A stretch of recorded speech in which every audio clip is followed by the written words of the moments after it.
Thank you. Welcome back. So a couple of things.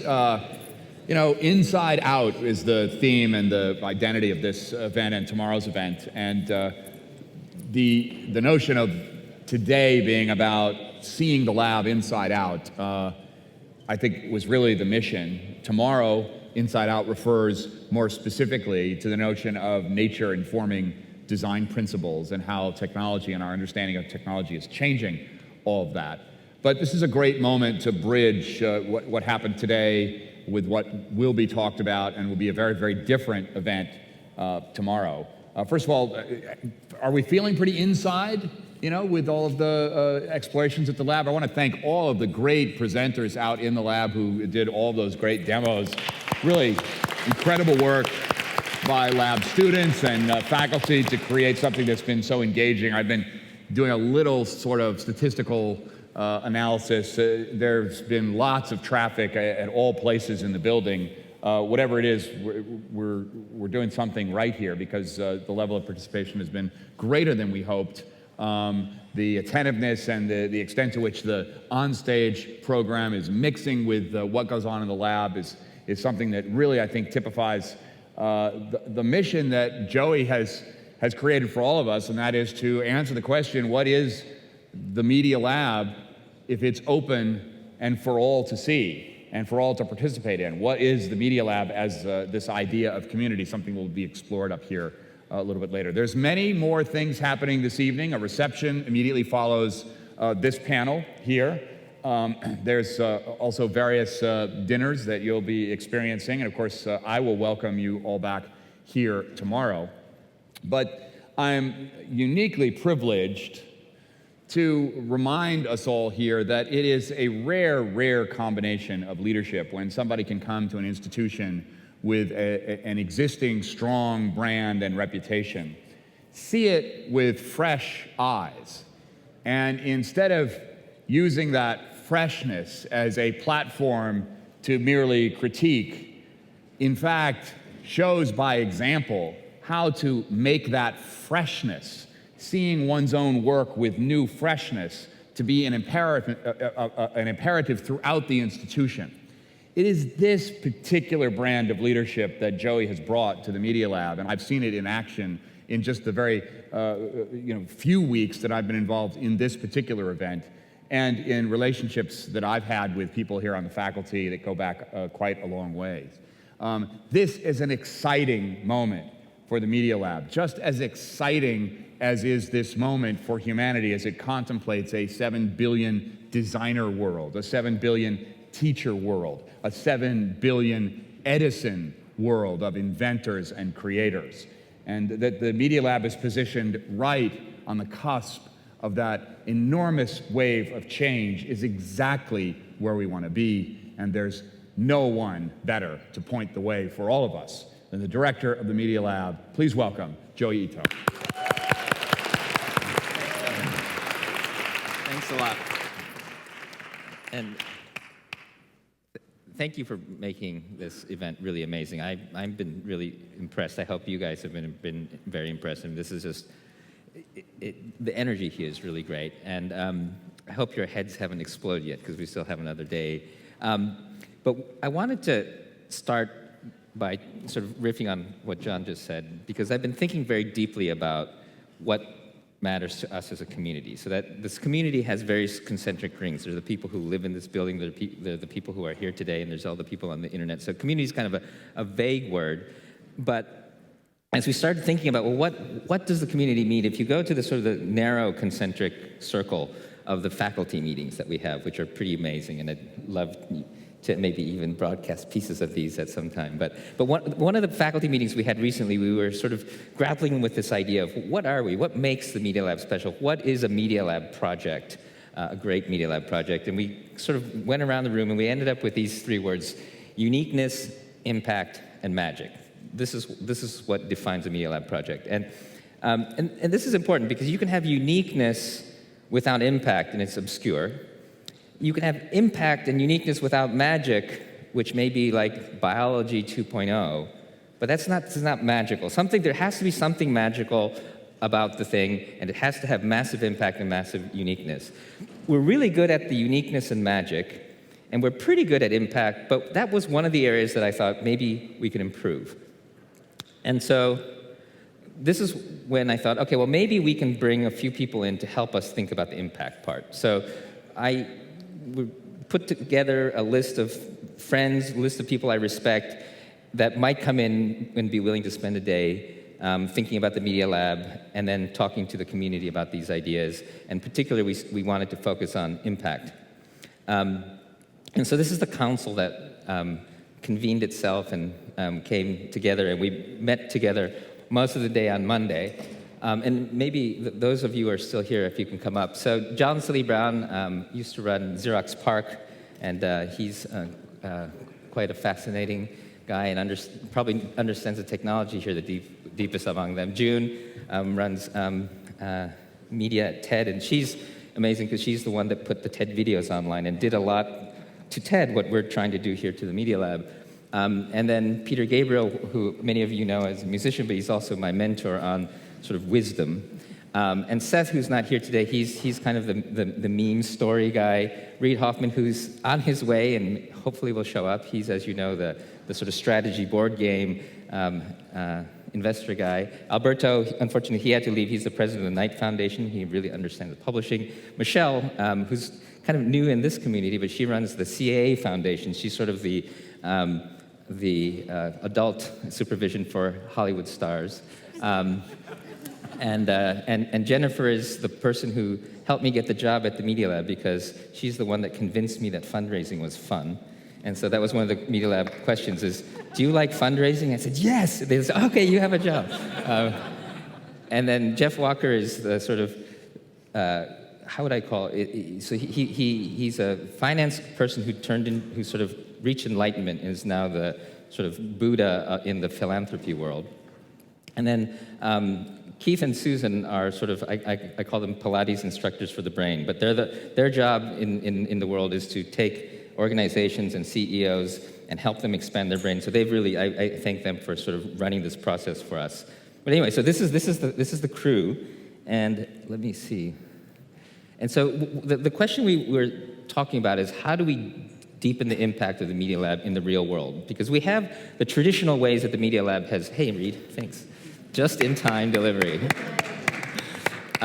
Because the Media Lab is really good at a certain type of impact. We've done, all of the companies here have helped us impact the world by creating products and services and other things that changed people's lives. We created personal computers, we invented lots of things, digital ink, but they're, especially in this network world, in the day and age where we have many, many other kinds of impact, what are other things that we can do to take the ideas and the people here and impact the world in ways that are meaningful? And so, I don't know if you, and so one of the first exercises we did was, okay, well, first of all, let's figure out what we mean by impact, what we think is exciting. And yeah, so some of these photos are just photos we took of yesterday to give you a glimpse of what the council's been talking about. And one of the questions we had is, with all of this great talent and all of this ingenuity in the lab, how do you make more of it in the world? And so you have to actually start the conversation by talking about what the world needs. And a number of people up here have made some really wonderful comments. I mean, June, maybe starting with your ideas about what the world needs more of. Sure. So we started the day talking on this somewhat abstract level, but very focused on MIT. We talked about the concept of belonging, for example. That if you want to deepen your impact, you have to create a great sense of belonging in a larger circle than currently feels like they belong to the Media Lab or to any organization. One of the things we talked about a bit there is that in order to do that, first of all, you have to break down some walls. So if you're an institution that has traditionally been very closed or very small, you have to find a way to break down those walls and let more people in and create that sense of belonging, but to somehow do that so that the people who are inside don't feel that they're losing something in the process, but rather that they're gaining it. So that was one of the concepts we talked through a bit. Jeff, did you have some thoughts?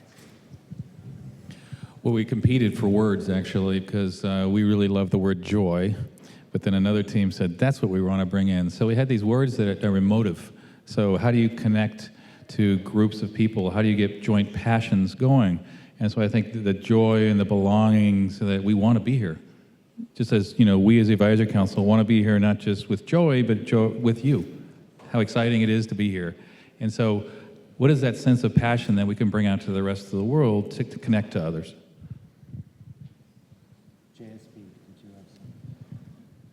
Well, let me just build on that a moment, because in a curious way, we're just talking as we were walking up here about how many of us here, I think, actually prefer to give a gift than get a gift. Well, in some ways, we think of what you guys are doing by giving gifts to the world. And the kind of joy that that actually brings. And I think that sense of, well, I think what motivates so many of us in this room is that sense of being able to reach out and touch and actually almost see what we're doing is giving gifts of possibilities, gifts of imagination to others.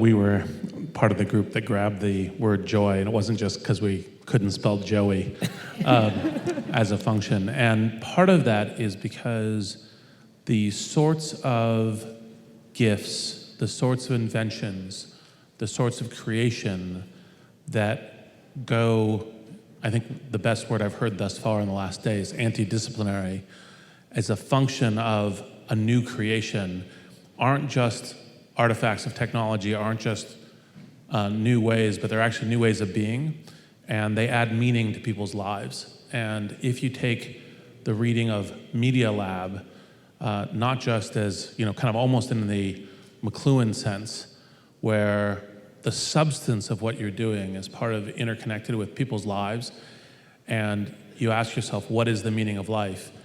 In a very rich sense, what joy is what we're trying to achieve, because it's not just a sense of euphoria, it's not a sense of kind of idle happiness, it's a sense of substance, and it can include pain and it can include suffering, but it also includes why we're here. And that was part of the reason why we scrambled in front of the other team to pick up the word joy. Yeah, so, you know, I think what was really interesting was we kind of figured out that we want to share, we want to belong, we have joy. And it turned out, oh, wait a second, this is familiar. This is the same DNA, the same stuff that makes the Media Lab students and faculty and community get excited. So the council passed the first test, which was, do you have the same DNA as the Media Lab? And so the second question was, okay, we all know that we're all kind of cut from the same cloth and we all share these core values. And I guess it was self-selecting because I picked everybody people I liked. But then the next was, okay, well, where can we make the next great impact? And this is kind of, and I apologize to the faculty. I just took sort of random threads that we had in the faculty meetings, and we sort of went through these stories. And a lot of these stories are the stories that the faculty will be talking to you about. But the stories are kind of important because they're not, the stuff in black, they're not fields, right? It's not like, so 7 billion teachers isn't the future of education. 7 billion teachers is 7 billion teachers, which means not education, not videos of professors online. It's about turning it's a fundamental change. So there's something magical about it. It's very high impact, because we're talking about 7 billion people. And it's quite unique because most institutions can't do things like that. And so we were trying to tease out, what are those stories? What are those narratives? And so some people might call them grand challenges. Some people might call them initiatives. But they're really kind of the stories of where and how do you make impact with those 3 words that we had, uniqueness, impact, and magic. And we're trying to figure out, we talked with faculty, we talked amongst each other about which of these stories resonates to us, and how do we think about these stories in the context of impact? And then, you know, how do we take these, because these are the Media Lab stories that we're working on right now, but how do we then take this Media Lab culture also and push it out to the rest of the world? Because a lot of these stories impact the rest of the world, but we didn't yet have a story or a method of how do we actually get that to the rest of the world. So there's a very kind of practical discussion that we needed to have. But as we thought about that, another sort of framing thing, so Jeff's not on stage right now, but Jeff is somebody I'm working on a series of a book proposal, actually. So it's not actually a book until your book proposal gets accepted. But one of the things we realized is there are a lot of books talking about how the world is crazy and chaotic and hard to predict, and how insane the world is. Okay, so we know that. But given that the world is complex and hard to predict and you have to be resilient, what are the basic principles that you should have? Because a lot of the books don't tell you what you should do about it. So then I looked at the Media Lab again and said, well, it turns out that the principles of the Media Lab are sort of aligned to how you should think about organizations or missions or projects that are resilient to the kinds of things that we struggle with today, which is complexity, speed, unpredictability. And we boil these down, and this is still a work in progress. I'd love your feedback on this. But resilience instead of strength, that basically means something that's tough, like steel, it's not resilient because you hit it and it breaks. Resilience is that you allow it to fail, but you bounce back. It's about yielding and giving. So resilience sounds like strength, but it's different. Resilience is about bouncing back. It's like Japan trying to recover from the earthquake. All the things that were supposed to be in place weren't, but the things are resilient. So resilience is important. It's kind of an agility thing, too. Pull instead of push. This is a John Seeley Brown word, but I love it, which is pull the resources from the network as you need them rather than stocking them. So it increases agility as well. So don't learn the programming language 10 years before you need to use it. Learn it when you need it. And this is very much a Media Lab thing, too, which is, don't pile all the instruction first and build later. Learn as you go. Portfolios instead of planning, this is really the cost of innovation going nearly to zero, so any of our students can run down and build something. And so we don't sit around and plan things. We don't sit around and write proposals to each other. It's just about just trying things. Systems instead of objects is also obvious. It's a lot of what Cesar and our big data folks are doing, which is, the objects. And this actually is important in that the history of the Media Lab started out a lot with objects because it was about being digital, creating the personal computer, empowering the individual.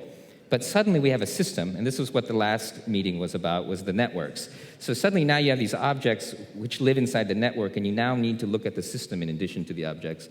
Compasses instead of maps, this is again an anti-planning word, but it's if you know the trajectory you're going, you don't need to plot the exact path. In fact, plotting the exact path is again, diminishes agility, and you can sort of figure it out as you go along. Practice instead of theory, this is classic Media Lab.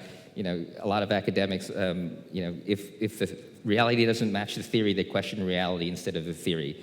We do a lot of things at the Media Lab where it works in practice but not in theory, but we'll figure out the theory later. Encouraging rebellion, we sort of went around and around with this because it originally started out as encourage disobedience. But we decided if everybody in the whole world were disobedient, it probably wouldn't run. So at least at the Media Lab, we should encourage rebellion and disobedience and sort of celebrate idiosyncrasies. Smart crowds instead of experts. This is an interesting one because it turns out that there's some data that shows from Innocentive and other things where the greatest answers come from people who are outside the field. And so even though we have experts at the Media Lab, when we were sitting around having a conversation, like for instance with Roz talking about emotions, it was people contributing ideas outside of their field to that conversation that sparked all of the interdisciplinary magic that creates all of this expansion of the idea. And that the fact that everybody is from different disciplines here in this room actually amplifies dramatically the expertise. And so in a funny way, we are experts, but we're applying our expertise to different fields. And then finally, we have lifelong kindergarten, but this idea that you have to continue to learn forever. And learning how to learn is more important. And actually learning how to learn is pretty hard because when you go through normal traditional obedience school, or I'm sorry, normal higher education, you are taught answers rather than taught how to learn. And it's actually really hard to teach how to learn, and we're good at that at the Media Lab. So Joey shares this set of principles with us on the council, and everyone kind of started riffing on them because if you look at the challenges that are out there and how complex the world has become, this way of thinking, this way of acting is really unique.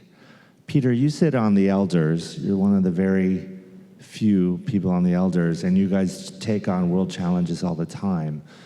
I was particularly taken by some of your reactions to these in terms of just how needed a different way of thinking about the world is. Just talk a little bit about that. Yeah, I'm not part of the elders, but it was trying to think, were there ways of getting a little more wisdom into play, and that maybe there's still some individuals that are out of power that maybe have respect and wisdom and experience that might be able to leverage that and also make high-level interventions. Because what I think is very exciting is that we have extraordinary opportunities that our species has never had before.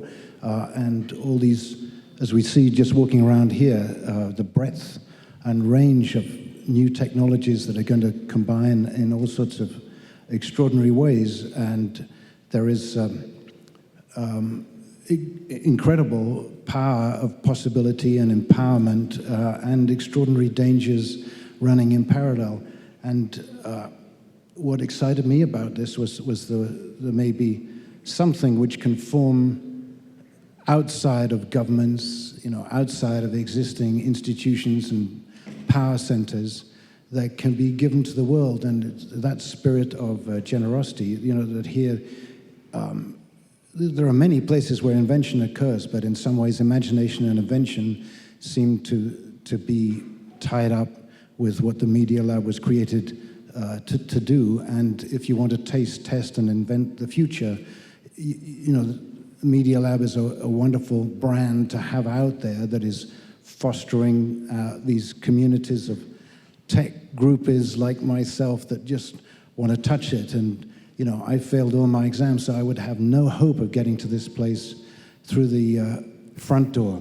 So I'm glad Joey's given me an entrance through the back door. But there's a lot of others like me that love the ideas that you're working on and developing here and want to be part of it and feel it and see it in the world used for good. Jeff, one of the things your themes about the Millennium Promise and some of the big challenges we're facing is these principles, these correctives applied to a lot of the world's challenges. Tell us a little bit about some of your insights. For one, it's a blast to let the joint mind of the advisory committee come to bear, talk to each other and kind of riff, and you really do get better results when you bring the outsiders together, but do it in joint mind. We did that last night. We did it at dinner, and it was really exciting. The opportunities, I'm involved in a project that focuses on global development and innovation and of new tools and techniques to solve some of our health problems, education, et cetera, in the developing world. And sometimes it's getting groups together that actually ask the hard questions as much as trying to come up with the exact right answers.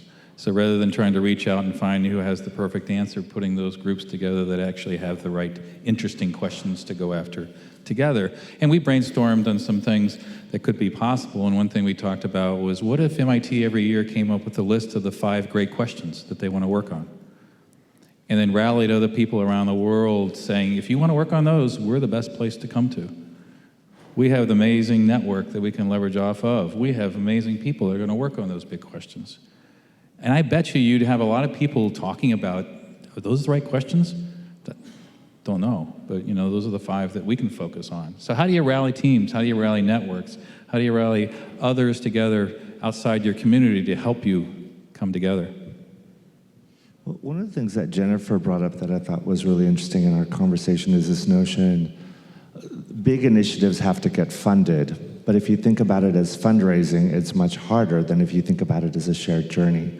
So where did those principles take you in your thinking? And for, many of you know Jennifer's work, but she's literally $1 billion fundraiser. I mean, she has made many an endeavor possible through her goodwill and smart thinking. So Jennifer, share with us some of the things that you said. Yeah, I just think fundamentally there's ample resources, and not just money, but time, creativity. If I look around this room, just infinite possibility to get all the work done we need to get done in this world. And yet often it stays inactive because of the barriers, and people were talking about the barriers we put up.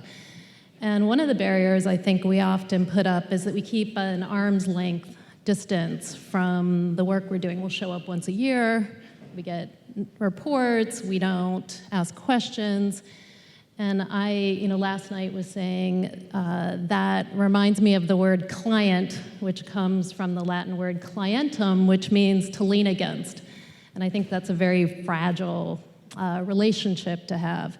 I'm a much bigger fan of the word consortium, which comes from the Latin word constare, which means to stand together. And when I look around at this room and at this group, and I see the possibility of us standing together and really making a decision, the power of the made-up mind, making a decision that we're going to propel this organization and this idea and this enterprise to the next level, there's no stopping us. So I think this council that Joey's assembled and what all of you bring here is just this unstoppable force. Reed is known for having never lost a board game. No, that's not what I'm known for, but As his secondary superpower, outside of being an incredible strategist. Reed, tell us a little bit, because the landscape is really changing of innovation, and you see it at the very, you're the main place so much of that innovation comes through. When you look at these correctives, what does it trigger for you? well, the key thing in innovation is that the importance is the network is dense, and ideas and resources and ability to combine and recombine on projects happens at a fast speed. And one of the things that I think is amazing and great about this place is that it forms a very dense network, but is not just located in mind and spirit here, but as it spreads throughout the world in terms of a world of makers, 7 billion educators, these sorts of things. And the way that you fundamentally drive invention and innovation is through a lot of the tools, techniques, ideas, knowing the right questions, reframing them, and that spreading in fast combination. And one of the things that is especially key for creating innovative ecologies is having open networks where a lot of ideation learnings travel across the network. And so all of these correctives and part of what Joey in his own history represents is how do you essentially develop and ensure open ecosystems, which means that essentially everyone can participate at some level, and that the networks can form and reform in order to invent the right things. Michelle joined us towards the end of the day because Michelle, among many things, runs the CAA Foundation. And because she joined us a little bit later in the day, she didn't drink any of the Kool-Aid in the morning. And so she's had great... Plenty last night, though. And one of the things that Michelle kept encouraging us is say, we tend to solve these problems from the inside, but let's not forget what's going on in the outside world. Give us your perspective of... Well, I think one of the advantages from where I spend my day, which is sort of in the middle of pop culture makers, so artists, athletes, actors, writers, directors, and so forth, musicians, and they are, some are thrilled to be both stimulated by this place and also then be able to translate what's going on here to different constituencies. So the idea that you have a music artist who comes from East LA and who can speak the language of the streets as well as speak the language of the lab, and then be able to translate that to kids who don't necessarily know how to get here. But if that artist can help translate what's going on here as not only being cool, I think that's sort of a word that gets thrown around a lot, and that would be easy, but it's much more than that. It's the opportunity. It's the ticket out of the place they are and into a future for themselves and for their families. And I just think that there's a lot of people on the outside who would love nothing more than to be able to come share this experience and then be the validators outside and translators for constituencies that frankly need this, like really in their hearts. They need this. They need to know that the magic is actually there for them if they can work hard. So that's one of the things that I'd love to be able to help out in some way with in what we're doing. I think it's interesting. We've all had a chance to go to the demos today and looking at the great convening power of this institution that you have built.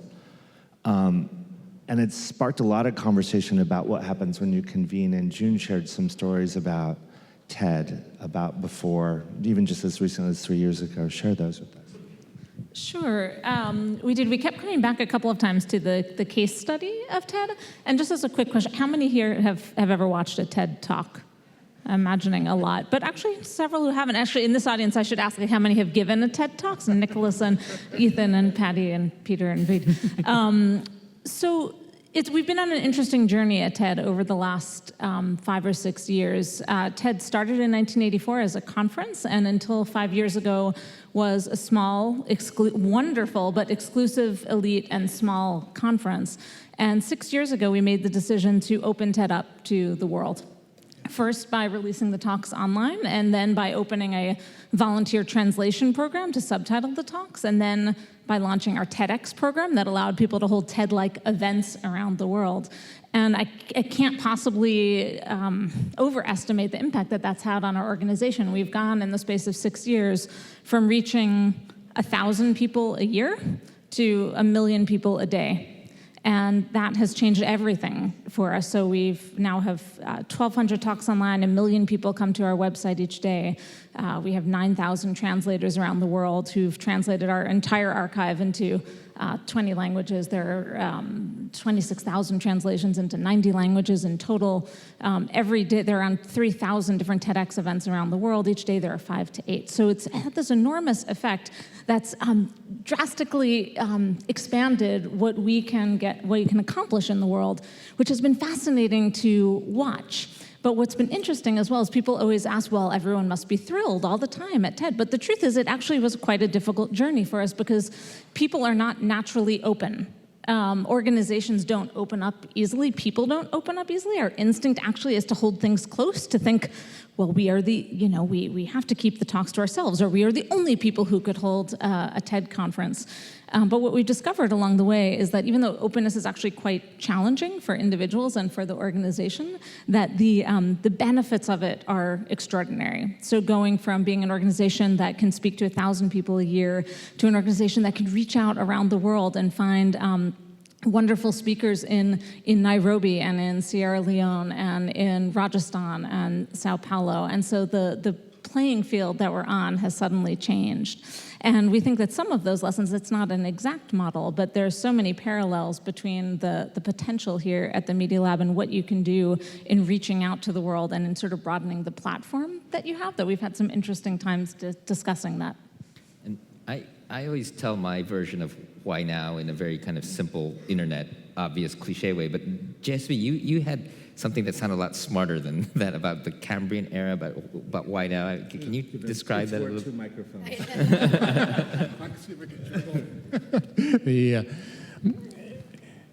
I don't know, Nicholas, how you feel, but I sense at this particular moment we're reliving something that we've relived twice before. One a couple million years ago and one in the early 70s. And I think of it as being the Cambrian moment, a moment in which basically almost all the species we know came into existence almost like this. In the early 70s, the digital world materialized and enabled us to build almost anything we could think of. Well, a new world is coming into existence now. And I think of it as the new kind of a Cambrian moment that actually we can see all kinds of things as possibilities. We can imagine almost unbelievable things. And you talk about impact. As you see this incredible range of possibilities, never has there been a moment where small efforts can actually shape amazing things.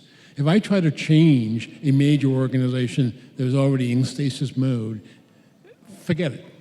But in fact, if everything is getting disrupted, as is now happening, now you begin to have real passion to say, how do you do things differently? Why does this technology we're used to using in the medical field really cost so much? Maybe it's possible to completely rethink this whole game from the bottom up rather than the top down. And so this is the moment where I think we can now kind of imagine new worlds. And we tend to think of creativity, but I think actually perhaps more important than creativity is imagination. You've used it several times, Joey. And read back to our game worlds. We construct these imagined worlds in the game world. By the way, musicians construct imagined worlds, writers construct imagined worlds, and so on and so forth. We're now capable of knitting together with the kinds of connected fabric we're talking about here, completely new kinds of imagined worlds. I think this is going to kind of create the chance to, as you said, reach out and stimulate kids who couldn't even think about some of these possibilities before, And I think this is a golden moment, and it is kind of really cool to be here and to see so much possibility here, and to think what these possibilities mean in the hands of folks all over the world, especially maybe even emerging nations, because you go from the ultra high tech to the wonderfully creative imagined low tech, and how do you start to see how these play together? So JSB uses this metaphor of the Cambrian era. There were two of us who had to Google it on our phones to figure out what he was talking about. Everyone else got it. But then that, of course, captured the imagination of the council, and part of it was the council just getting our brains around, well, how might we help? How might we put another booster rocket on this already phenomenal thing? And the conversation started to turn to what might we do to help? And there were three themes that kept coming up over and over again. This theme of openness, and how do you take this institution that has been historically open but make it radically open? How might we put another booster rocket on scale? So you have every single thing we saw today is the seed of an amazing accomplishment already, but how do you take that to scale? And the third thing, which we see so much at work, obviously in the lab, is that this is a place that values making over theory. So how do you create a makers movement with billions of people, not just sponsors here in the lab? And I think we should just let the council and Joey talk about their ideas, because they started coming fast and furious. Not that MIT has to do them, but only getting our own imagination wrapped around possibility. June, you had some on openness. Why don't you start just with some openness thought? And then just go. Well, again, the thing that kept coming up is this question of how do you open up to the world, and what are the possibilities for the Media Lab to do that? And two thoughts there. One, as I mentioned before, the idea of opening up is always quite, it's actually a little frightening and a little intimidating to an organization. And one of the things that we learned at TED was that we did a lot of planning as we put the talks online, as we allowed people to do TEDx. And what we discovered was that we did a lot of planning around what could go wrong. But in truth, all of the unintended consequences were just explosively positive in terms of what came back to us. And so some of the questions I asked is, what are the ways that people want to get involved with the Media Lab now? Who's harassing you to be involved? Is it people who want to be part of the research projects? Is it people who want to be associated with you? Is it people who want to contribute, or people who want to learn about the ideas? Figure out who's really wanting to come in, and then finding a really structured way to use their energy and to allow them to contribute, because that's what they really want to do. It's not so much that they want something from you, they actually want to contribute. So openness. It's not typical in an academic institution, in my experience. And so my view is the opportunity for many universities are to realize they're nodes in the network of knowledge, not the sources of all knowledge. And if you as a tenured professor start understanding that you're going to be better if you can reach out, if you have energy flowing through corporations, alumni, students who are all growing because you're in the center of this really vibrant node. And the Media Lab has got huge opportunity to do that. And so how do you build those rings of support? How do you take each of those circles of particular knowledge and expertise that you have and start saying, how can I open up to others? How can I open up to companies to come in so I can hear their problems and ask their questions? Or how can I open up to, we talk about fellows programs, how can we open up and teach what networking is? I defy any school to give me an example where there's a course they're teaching collaboration and networking. We're trying to do it. I'm exec in residence at Harvard B School. We're just trying to figure this one out. How do you work together with others? How do you actually go out and incentivize to network with others and bring it back? Are you rewarded for that? To me, openness requires that. I think when we talk about scale, we did a lot of thinking around what are the things that are already out there that we could begin to take advantage of. So it seems that MIT and the Media Lab already has begun to have a lot of connections. And if you actually looked around today and listened to all the presentations and saw the demos, there's pockets of all this stuff that's beginning to happen. There's collaborations that are happening. There's bringing people in. There's creating new ideas. There's spreading them around. How do we find certain systems we can put together and then put them into scale? One simple idea we had talked about was Kickstarter. Kickstarter's out there now. People are looking at ideas. What happens if we had Kickstarter for MIT? And I think Joey wrote them, and it's already beginning to happen.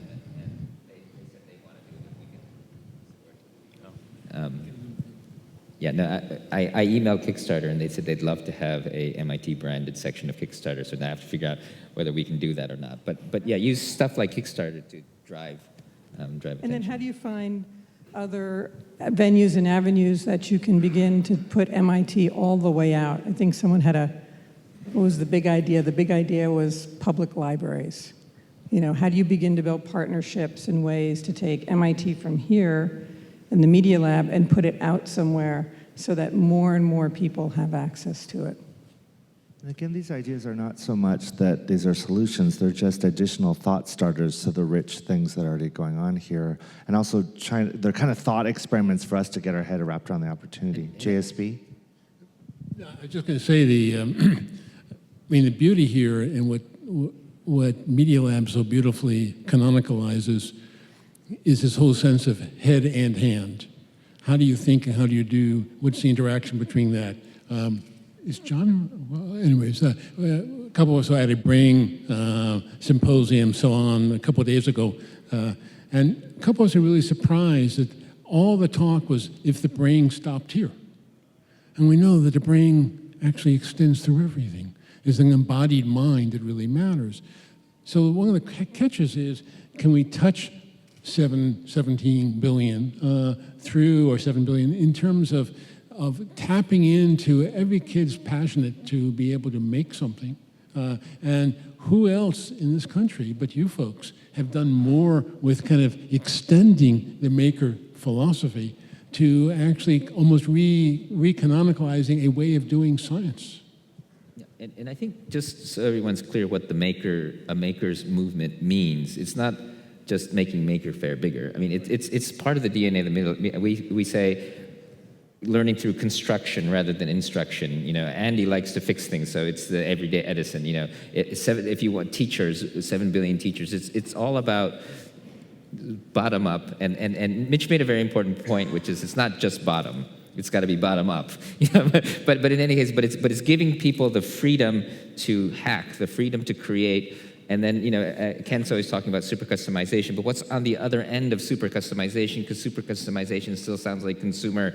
It's actually everybody making their own stuff, you know. And it's almost, well, it is political, but it's political in a deeply sort of, it's more than political. It's a fundamentally different set of values, you know. And I think that's the values of the Media Lab. But then when you apply it, and you say, well, how do we do that? Because, okay, 7 billion teachers is really easy to imagine in a contrarian way. But then when you say, well, how do we do that? Well, we know how to do a lot of the technology and tell the story at the Media Lab. But when you actually try to do 7 billion teachers, then you start to think about, okay, well, who do we work with? How do we work with that? And then this gets, I think, a little bit into the identity of the Media Lab, where I really kind of got a lot from June on this and thinking about MIT, the brand and also the TED brand, because the TED brand didn't diminish. It was scary, but it didn't diminish when you let all these people in. And right now, to be a card-carrying member of the Media Lab, you either have to have the money to be a sponsor or a professor or a research scientist or a student. There aren't that many ways to become part of this movement that is the Media Lab. And I think it really needs to become a movement, a tribe that people, so the council, this is another way that I can give uneducated people like myself and Peter a backdoor into the Media Lab. Now, should be other ways. And so one of the thoughts that we came up with, which I'd actually like some comments maybe from the floor as well, is, well, can we create like a fellows movement, a system, so we have, just like this, I'm stealing all the pages out of Ted's playbook, but we have Media Lab Fellows. So this year's Media Lab Fellows, funded by these people, and they get to spend a semester here. They're not going to be the typical academics, maybe they're an artist, but they come in to do fellowship, and they become sort of ambassadors out to different regions. Or Media Lab Makers, so they're people who take our ideas and deliver them into communities, and maybe we work with foundations and public libraries, and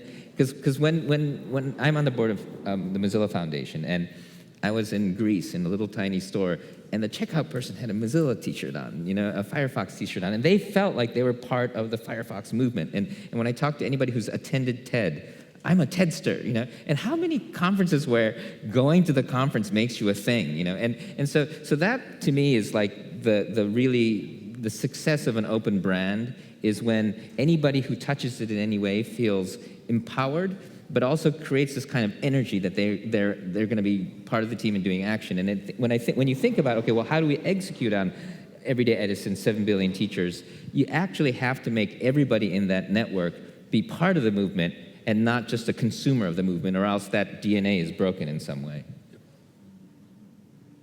Does that make sense? Yeah, I mean, it's this lab and what has been built here has the great benefit of being both prestigious and incredibly unique and very populist at the same time. And there are very, very few institutions that have the capability of being that. And I think it captured all of our imagination of, it doesn't have to be or, it can be and. You can have amazing professors and 1 in every 200 students who applies, or maybe it's even harder than that now, gets in. You have all that prestige. And for the 199 who didn't get in, they can still have an affiliation with this movement. They can take it into their community. And that's what started to get very enticing about how the council might be able to put a couple booster rockets on what you're already doing. Other thoughts, please, Peter?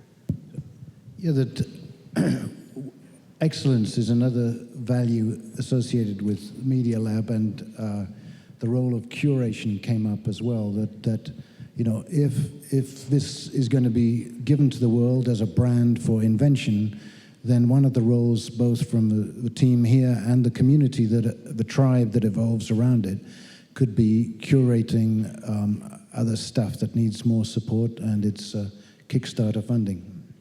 Yeah, one thing that attracted all of us, I think, to build on what Peter said, was this notion of there are amazing projects, but really what Media Lab is doing is tackling amazingly hard problems.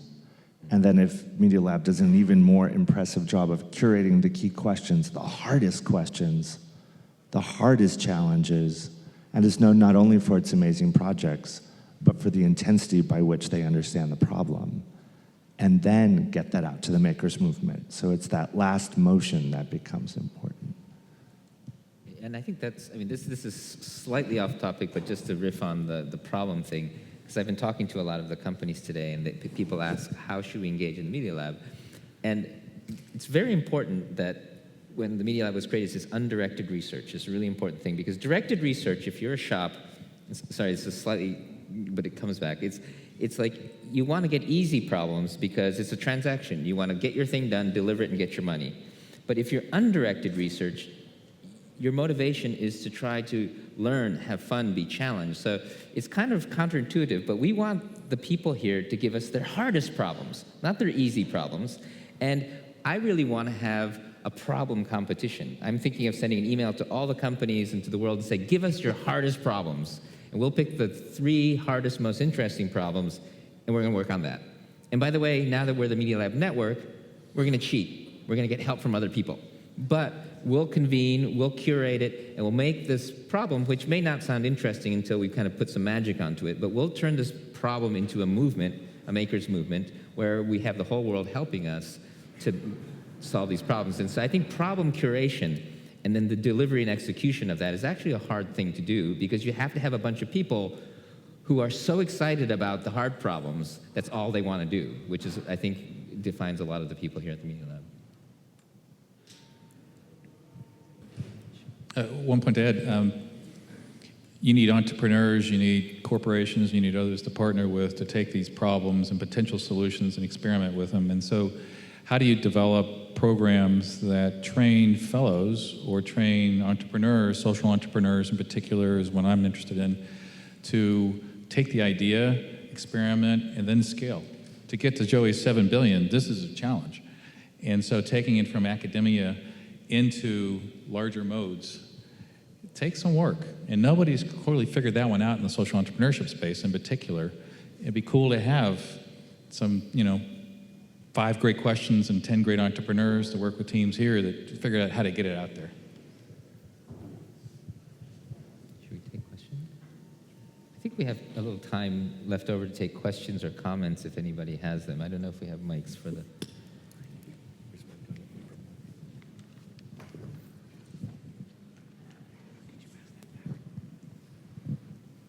So I figured out the question in a negative way, and I'm trying to figure out how to say it in a positive way.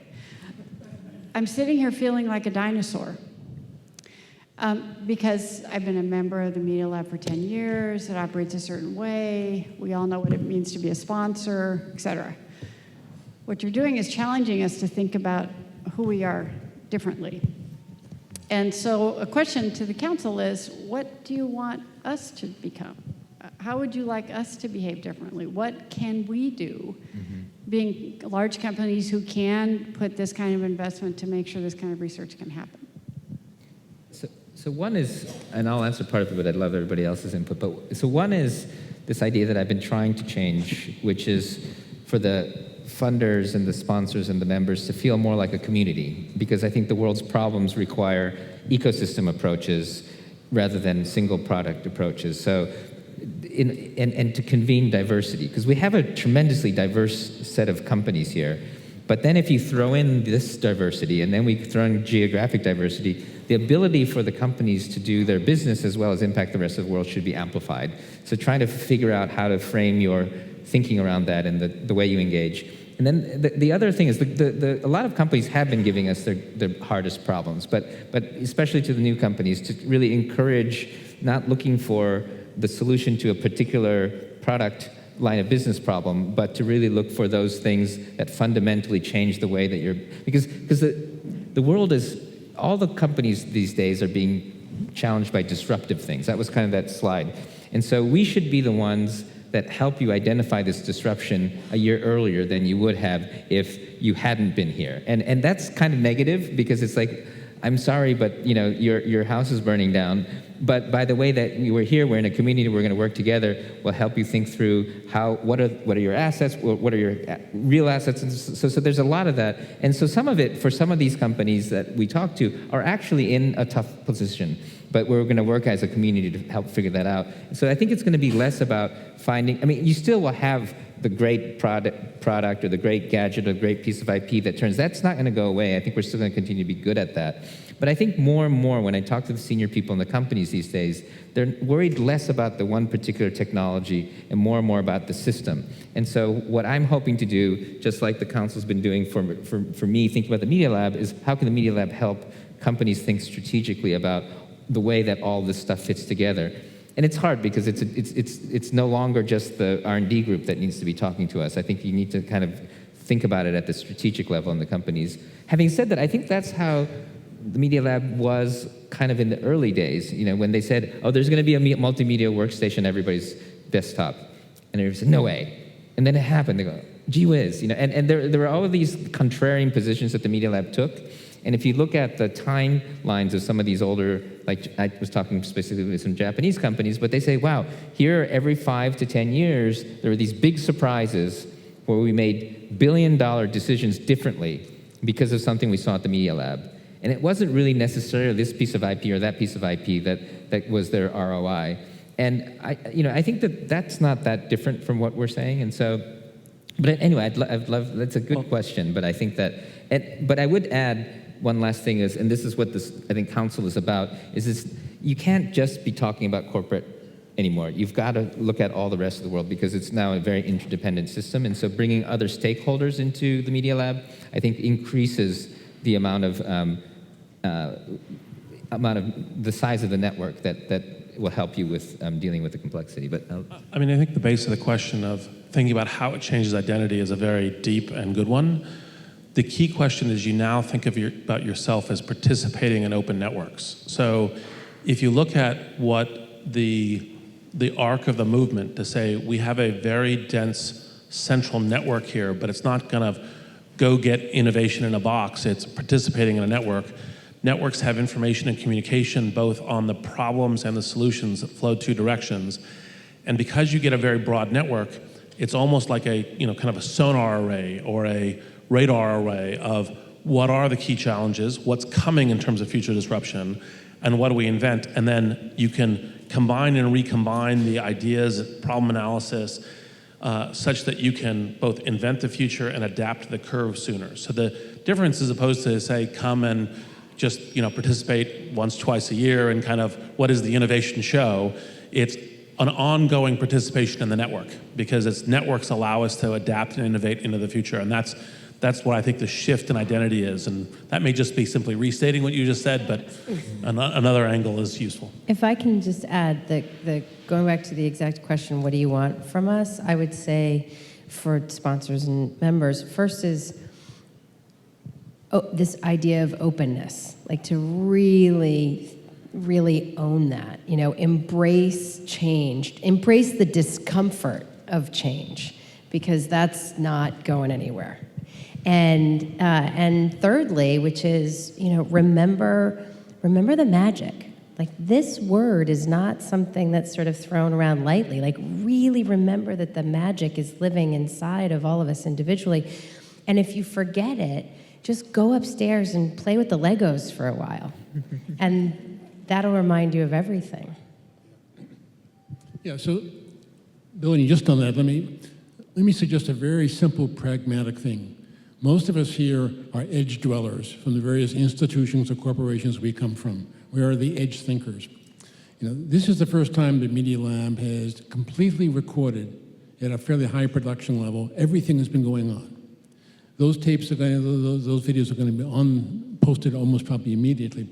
How could you actually go home, figure out one or two events that you experienced that emotionally meant something to you, and then start a discussion going with folks around you in that institution? That can, of course, be generalized to the net more generally, but something has to have touched you, assuming that you have your eyes open, because it's been amazing. And so, but each of us is touched by something different. So how do you kind of grab that thing and then take that and build a discussion immediately on the experience you had and how that starts to propagate around you? You guys now have even more partners. And so the opportunity is not what we want, it's what you're going to get because you have additional partners to talk to.